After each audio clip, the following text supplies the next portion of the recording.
Hello दोस्तों, welcome to 70 life. This is my first YouTube video. और आज हम जिस मूवी के बारे में बात करेंगे उस मूवी का नाम है the Shawshank Redemption, directed by Frank Darabont, जो 1994 में रिलीज़ हुई थी। और ये फिल्म पिछले 26 साल से IMDb पे टॉप रेटिंग पे है और पिछले 26 साल से IMDb रेटिंग पे राज कर रही है।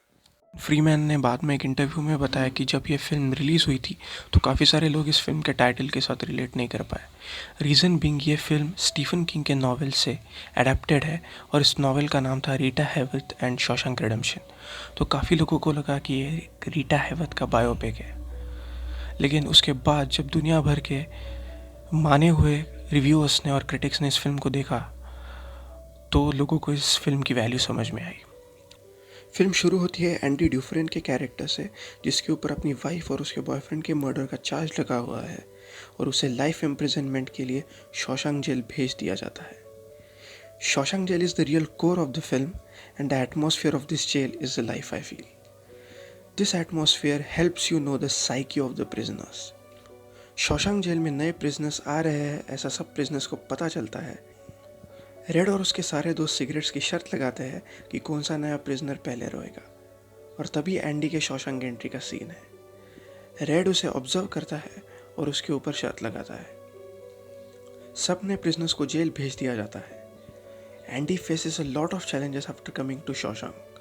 ही is frequently assaulted by Bogs and his group. Andy एक दिन रेड से मिलता है और उसे उसके लिए एक रॉक हैमर लाने को बोलता है। रेड काफ़ी सारे प्रिजनर्स को काफ़ी चीज़ें प्रोवाइड करता है। रेड एंडी को पूछता है कि तुम्हें वो हैमर क्यों चाहिए। तब एंडी उसे कहता है कि जब तुम वो हैमर देखोगे तो तुम्हें पता चल जाएगा। उसके बाद एंडी कैप्टन कार्ड हेडली को टैक्स शेल्टरिंग में हेल्प करता है और बदले में अपने प्रिजनर्स दोस्तों के लिए बियर मंगवाता है।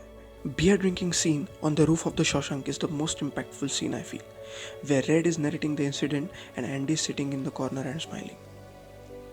One of the most important characters of this film is the character of Brooks, which is a life lesson, and it really touches your heart. Brooks is the most senior prisoner in the Shawshank jail and is present there since 1954, which is from almost 50 years.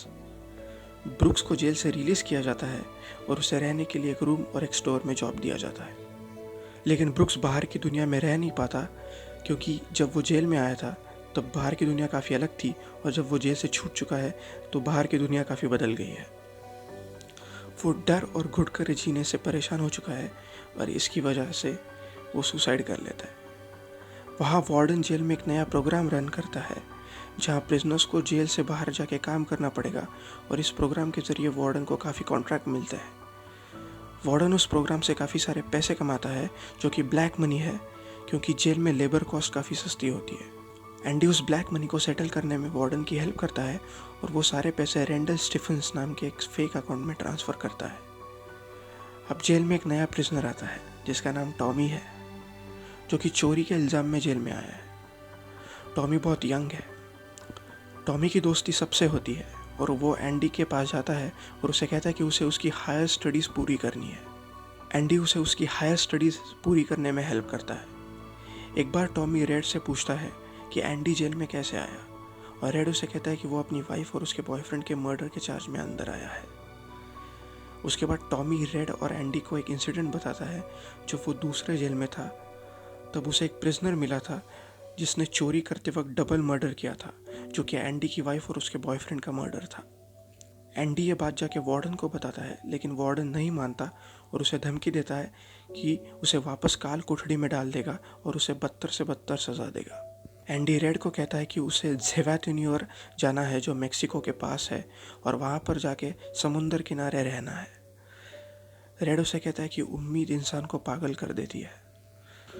Andy उसे एक secret बताता है कि अगर वो jail से छूट जाएगा तो उसे बक्सन जाना है और वहाँ पर जाके एक बरीड पैकेज रिसीव करना है। दूसरे दिन गार्ड प्रिजनर्स चेकिंग के लिए आते हैं और उन्हें एंडी का प्रिजन खाली दिखता है। वार्डन बहुत गुस्सा होता है और रेड को पूछता है कि एंडी कहाँ गया। रेड कहता है कि मुझे नहीं पता। गुस्से में वो जो सेल में पोस्टर लगाया होता है वहाँ पर पत्थर मारता है और वो पत्थर ज़मीन पर गिरने के अलावा पोस्टर से आर पार चला जाता है। वार्डन जाके देखता है तो पोस्टर के पीछे एक सुरंग बनाई होती है जो एंडी पिछले 20 साल से खोद रहा था, और वो भी एक हथौड़ी से।